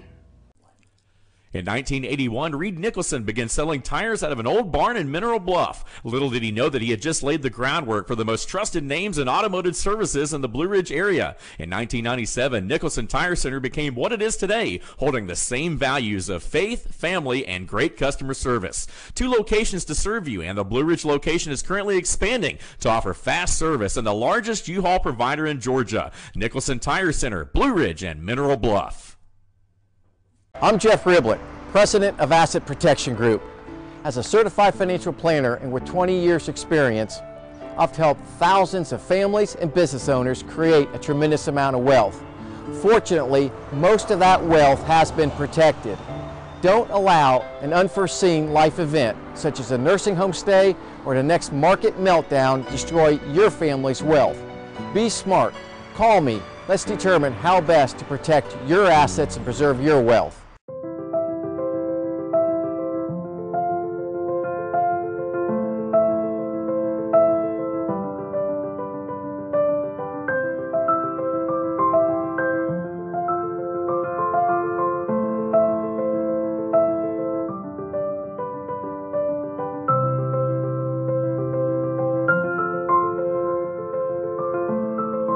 North Georgia Diamond is your source for diamonds in North Georgia.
Hey, we are back. Back in the home stretch. Bruce and I have been here since 8 o'clock trying to entertain you, trying to throw out some information. Yeah, there you go. Giddy up, huh? Giddy up. Giddy up. No horse racing this weekend. No horse racing yet. No, no, we don't have any. The Florida tracks, they running? They must be running. Yeah, they run. Yeah. There's tracks running all year long. California and I guess Florida. Yeah, California's the thoroughbred racing trotters. Mm-hmm. Anyway, we've got up on the board how you can get a hold of us. We've got our Instagram at Fetch Your News at FYNTV. We've got our Twitter account at Fetch Your News at FYNTV. And our YouTube, FYNTV, Fetch Your News. We are good morning from the office. Mm-hmm. Bruce and I are here this morning representing the interest of Fetch Your News in BKP's absence, who's down at the state capitol trying to make his way through the crowd to be relevant, represent North Georgia at the Speaker's presser, Speaker of the House David Ralston. He always has a press conference at the opening of every session. Yeah. He just kind of outlines, what to expect from the legislature this year. What's going to be the hot topics.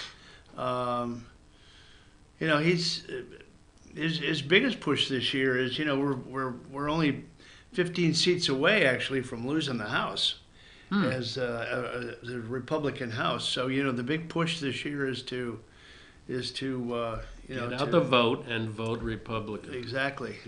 So BKP will be with us tomorrow to lead the charge at Circuit World.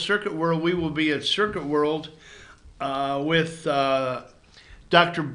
Bill Whaley, who's recuperating from hip surgery. He passed with flying colors. He got that done. Back on the bike after, probably 2 hours, something like that. I didn't know he'd had the surgery. Yeah. Oh, okay, cool. He didn't either, actually. It was a drive-by. He had what happened? Yeah, the surgery, the hip surgery right now is just relatively speaking, so easy compared to the way it used to be. With the new procedure where they go into the the inguinal fold instead of the side or Would you show us the inguinal fold? No, I don't think I will.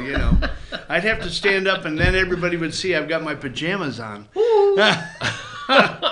Anyway, we won't get into surgery, but Doc will be with us tomorrow in his Ask the Doc segment, and then reunited for the first time in quite a while with Bruce, Jane, and myself will be the all-star political panel where we will sort out more of the weekly goings-on. Nothing like asps. Nothing like, exactly. I have been, as some of you have seen, BKP has got another studio now, what we refer to as Studio B. And right now Studio B has, is kind of in the same stages of construction, and he's got a big blank wall behind him that needs some attention. So what I've been doing is I've been lobbying for some headshots of some of the talent that he's got. So I've told him I would like to really see a nice picture of the all-star panel up there. Yes. And he was a little bit leery. I can't believe there'd be any resistance to that. Come on. Right. What's the matter? Folks, if you want to make your presence known and you want the all-star panel represented in a picture in Studio B, send your cards and letters to Dare we go out and ask for a vote? chief@fetchyournews.com. Or you can call into the 24/7 number 706-889-9700. Yes. Make your vote count, folks. Anyway, so sports is on tap for the weekend. Yeah, indeed. We've got a lot of teams that we expected to do a little bit better. We've got some teams that we didn't think would do that well. Mm-hmm. There's always a couple of surprises. Last weekend for the NFL, there's a lot of surprises. Yeah. But there's no real big college games this weekend, right? Aren't the bowls finished? There's 2 bowls. Oh, there's 2. Well, not bowls. I think. Excuse me. They're really not bowls. One is I think the Division 3 national okay. championship. Okay, D3 and D2. Yeah, and then there's obviously the D1 championship, But that's Monday, which is going to be Monday the 14th. 13th. 13th, excuse me. Yep. What time will that be? 7 o'clock. 7 o'clock. Eastern. Is that kickoff? That's start of the show, folks. Oh, boy. You know, I think it's usually 25 to 35 minutes later. If you're National lucky. championship, who knows? If you're lucky. Yeah. And that will feature Bruce's own beloved LSU Tigers, Go Tigers. undefeated against the other Tigers from South Carolina, and that would be Clemson. Mm-hmm. Clemson's got a pretty formidable bunch. Defending national champion. Yeah, Undefeated as well. yeah, exactly. Should be a great meeting. Who'd have thunk that they'd be underdogs in that game, being the returning national champs? Well, yeah, but I mean, you know how the betting thing works. I mean, better than me. I mean, they're what, 6.5 points? Yeah, anywhere from 6 to 6.5 point favorites. Or if you're Clemson, you're a 6.5 point underdog. Right. So you start the game with 6.5. If you're a betting person, you start the game with 6.5 points on your side of the ledger. But then they have a funny over and under. They have an over and under, which means that, and this year it's 70, I believe. 70 is the OU, the over under. So you have a bet to say they will score combined total of points of less or more than 70. And that reflects that LSU and Clemson have been prodigious scorers. Yeah, exactly. So otherwise, over and under wouldn't be that high, right? That is correct, yeah. All right. And let me tell you, the algorithms that they must plug into those computers, it's just uncanny how some of these bookmaker odds are so close. Well, they are protecting house money. Yeah, they are protecting house money. So get it right or go home. Yeah. Yeah. So that game featuring probably the top 2 quarterbacks in the country. Heisman And there Trophy is a winner? lot of good quarterbacks out there, folks. This year's crop of NFL-bound quarterbacks there's 7 to 10 out there Yeah, really good. that could be a quarterbacks. force on any team out there. Yeah, and they're saying even the Clemson quarterback could announce after this. Really? Lawrence. Yeah, I heard the rumor. And I didn't know he was old enough. I don't know how that works. I mean, isn't the would he have to be a junior? Is I that think it? so. Oh, okay. Well, maybe Maybe he'll take summer maybe he's classes. got junior status. I don't know. Yeah, yeah. Take summer classes so you can go to the NFL. But Joe Burrow's he's done. The kid from Georgia just announced. Jake Fromm, he's Jake going. Fromm. The injured quarterback from Alabama, Tua. Tua Tagovailoa. He's going. Tagovailoa. Yeah, he's going. Jalen Hurts, Oklahoma's going. So yeah, there's a big class. You've got the kid from Oregon, Herbert. The guy that used to be at Georgia that's out on the West Coast. Is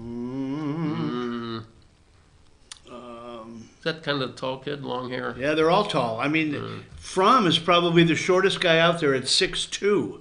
Jalen Hurts, I think. Oh yeah, well I think they're right. He's I think 6 he's, foot. Yeah, 6 foot flat. Yeah. Yeah. He reminds me a lot of that guy that is on the Saints team, Taysom Hill. Yeah. Taysom Hill. Yeah. Yeah, and there's a lot of questions now with the Saints getting knocked off last weekend about Drew Brees. He's 41 years old. Yeah, yeah. But he's younger than Tom Brady. Yeah. Well. Hey. Drew Brees is going to be an interesting one though because he's an unrestricted free agent. They're going to cut a deal with him for one more year. Just do it year to year.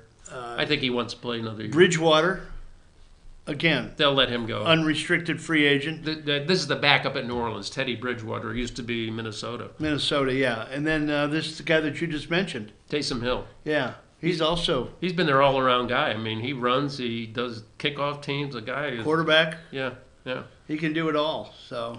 But I think they'll probably go in the market and get like another quarterback, a younger one who I think they'll groom as a backup because they use Taysom Hill in so many other packages. Yeah, I think the Cincinnati Bengals are probably licking their chops over the LSU quarterback, don't you? Joe Burrow, yeah. I mean, if they don't make him the number one choice, they're just, They will. But and is the quarterback for Ohio State going or yes, that's Justin Fields? Yeah. Fields. He's the guy that started at Georgia, and then went. Yeah, I didn't. Yeah, I don't even remember him playing a lick for Georgia. But there was a guy who kicked out 2 years ago, I think. That's the guy that's on the West Coast. Okay, I forget. And I can't think of his name. He wasn't bad. Like I said, there's so many out there. Mm-hmm. There's so many really good quarterbacks out there yeah. that some of them could be going late in the second round. Yeah, I mean, and there's going to be wide receivers and Chase Young out of Ohio State, defensive people. So, yeah, quarterbacks are going to be pushed to the second round, I think, just because of sheer number of kids. Yeah. So. If you weren't an LSU fan, would you still say that they're going to be the overall winner? Yeah, again, this is going to be a battle, I think, of the offenses, and we'll see which defense can make a stand. I mean, it'll be an interesting game. I'm hopeful that the purple and gold can pull it out, but I think you just saw with Ohio State. I mean, Clemson hangs around and they do what they need to do when they need to do it. Yeah, exactly. And Ohio State had a very prolific offense. Yeah. Their defense was good. Yeah, exactly. And again, Clemson, the knock on them was they never played anybody of merit. Well, I mean... Well, they played Ohio State. Yeah, number 2 team in the country. Yeah, exactly. Georgia, with their bowl win, could actually end up third or fourth in the nation in the final polls. Mm-hmm. And they're supposedly working on a very good recruiting class. Yeah, they have. I don't know where they ranked, but I think they're top class right now. Yeah, I think they're ahead of Alabama. Are they? I think. Yeah. Depending who you talk to. I mean, there's 3 or 4 different groups that rate that stuff. When you go back and we're getting short a little bit, but when you go back and you look at that performance that LSU put up against a team that really couldn't answer that quickly because their offense was not designed to be a quick strike offense like LSU can be. Mm-hmm.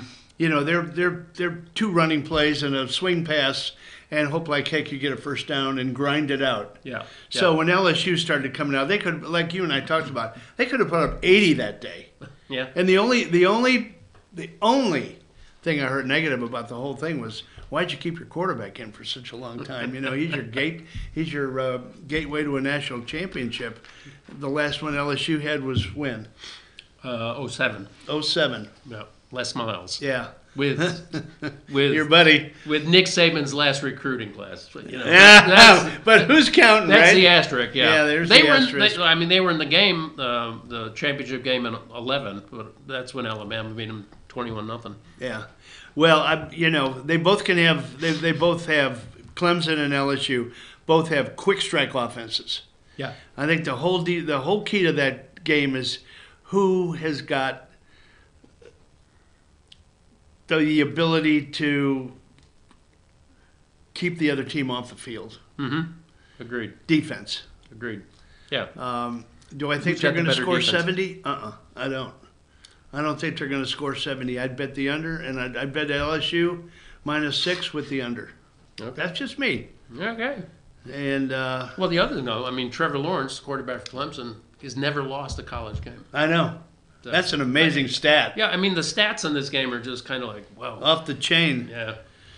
Speaking of off the chain, we got to go to pros now. We got matchups coming up. Pros. Yeah, we've got the Vikings at the Vikings 49ers. at San Francisco. This is on Saturday, the early game. San Francisco for me. I think San Francisco is playing as well as anybody in the NFL right now. I agree. I don't think Minnesota was as formidable a foe as New Orleans would have been. Yeah, New Orleans had a lousy game. I mean, it was a big surprise that they fell to the Vikings. But we'll see. So But I would go with 49ers. I'm going with the 49ers in that game. And then the late game is Titans at the Ravens. Ravens are playing good ball. Mm-hmm. I mean, they are strong.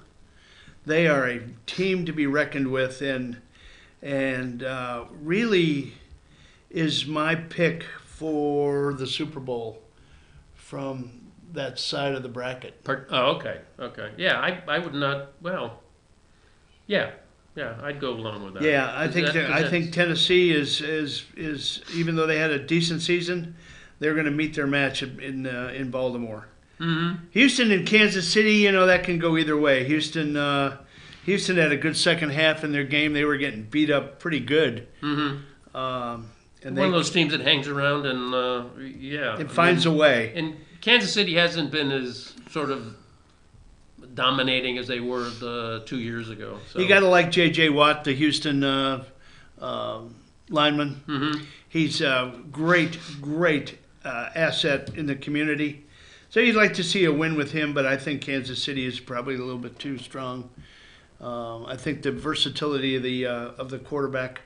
And Mahomes. Yeah, he's a very talented kid. Even though Houston's got a great one too. Yeah. I mean, they're both kind of come out of the same mold. Yeah, that's kind of like the new evolving NFL quarterback. Yeah, Kansas City's my pick in that game, and then the late game on Sunday to determine the NFC is going to be Seattle at Green Bay. Green Bay has not traveled well. They played well at home. Seattle's got, I think, a 12th man out there with that tight field, and they're tough at home. And the Rabbit fans, they are good at home. Yeah. But both teams have had kind of up and down games this year, so I'm not sure on this one. I guess I give it to Green Bay just with home field advantage. Russell Wilson for the Seahawks is pulled the rabbit out of the hat a number of times late in some games. In some games they've just fallen flat on their face. So I'll go with Green Bay, but I don't think we'll. I don't know what the weather prediction is for Green Bay, but yeah, that's always that could be the wild card actually. Yeah. It's always a question for teams playing in the cold, dark north. So your choice for Super Bowl matchup? I'm putting you on the spot here, Bruce. Yeah. I kind of go with your. I guess I go with San Francisco and Baltimore. Me too. Yeah. That's my pick as well. I think your Super Bowl matchup is going to come out of January 11th on that Saturday. I think if those two teams win, I think they both can play in February. Yeah, I think Baltimore would win that game. It'd be Garoppolo, the 49ers quarterback's more of a old school guy. Yep. Drop back passer. Right. We'll so see. anyway, we beat that up a little bit. Had some fun with talking about the LSU Tigers and Clemson. I'd be less than real if I didn't say that we are we wish our condolences to the family of the LSU coach. Oh yeah, who in that tragedy, his daughter-in-law, that tragedy in Georgia, wasn't it? Yeah.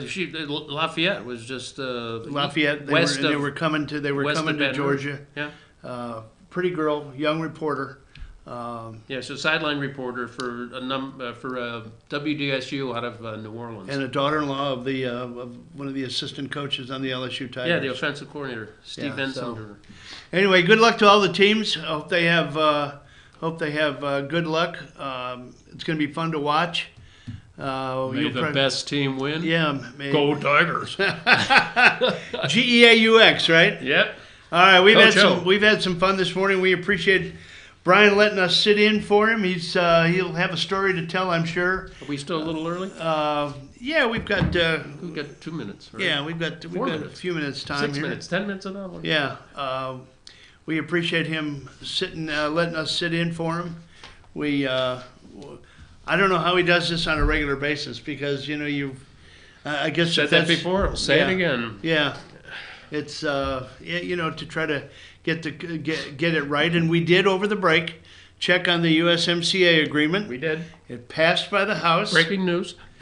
It has been recommended by the Senate committee for a Senate vote.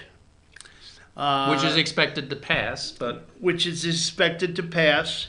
The question is, when will Mitch Turtle McConnell bring it to the floor? Will he hold it up until the impeachment process is over? Which is, I've heard, is his strategy, but yeah, subject to change. Yeah, so for what that's worth.